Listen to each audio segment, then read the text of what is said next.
Bev again. Today I want to talk about some of your diet decisions, okay? So, do you eat a lot of simple carbs? Examples are bread, pasta, soda pop, fruit juice, cereals, those kind of things. Complex carbs are like veggies, right? But do you eat a lot of simple carbs? Overweight people often eat 50% of their daily calories in the simple carb area, and obese people are up to 70%. And you shouldn't even be eating more than 35–40% of your daily calories as carbs, and you should not be choosing them as simple carbs, right? So refined sugars. These are sugars made by the food industry. You'll find them in peanut butter, low-fat yogurt, believe it or not, packaged foods of all types.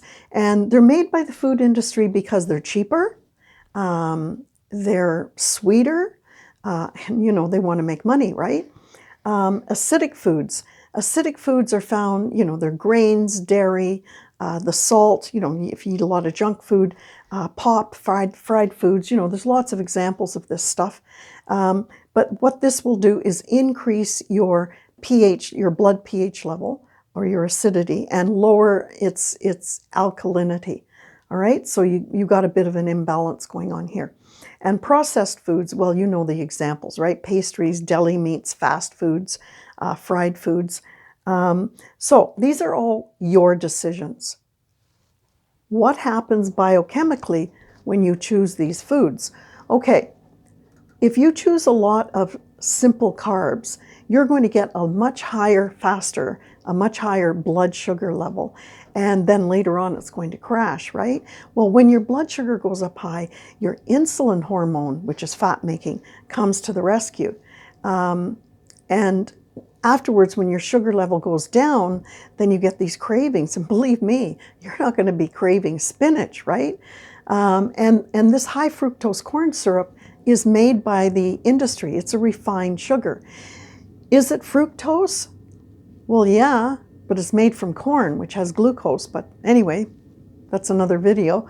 It can get up to 90% fructose, shockingly. And when fructose is separated from fiber, separated from glucose, then it goes straight to your liver for processing. And it's very, very difficult on the liver. It has to stop all its other jobs and process this stupid fructose. So you do this enough, you're going to get a fatty liver. You're also going to get a lot of cortisol hormone, and cortisol, also fat making, loves to put fat at your waistline. That's another video. And acidic food is going to give you an unnatural inflammation. It's going to give you a lot of byproducts, kind of toxic waste.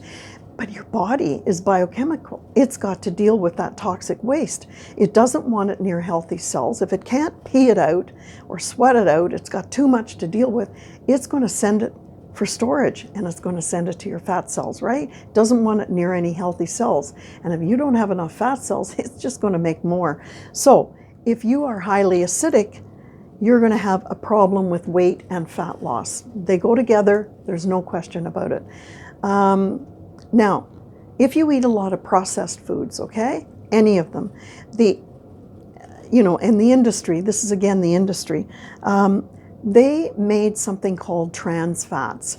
And we all know that's bad, right? But how do they make them? Okay, they take unsaturated liquid at room temperature oil, and then they add hydrogen to the spaces in there and make them into a solid.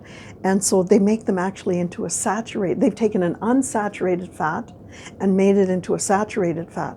Why?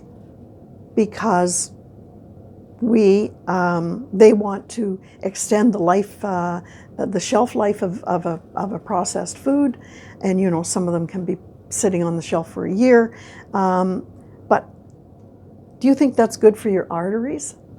That solid fat? No. If you do nothing else, avoid high fructose corn syrup and avoid trans fats. Those are the two worst villains to any fat loss goals you have. So what I would say, just a quick summary here, if you eat crappy foods, you are going to get shitty results. Crappy foods, shitty results. Crappy decisions, shitty biochemistry. Okay? So, have a great day. What did I do with my control? Oh well.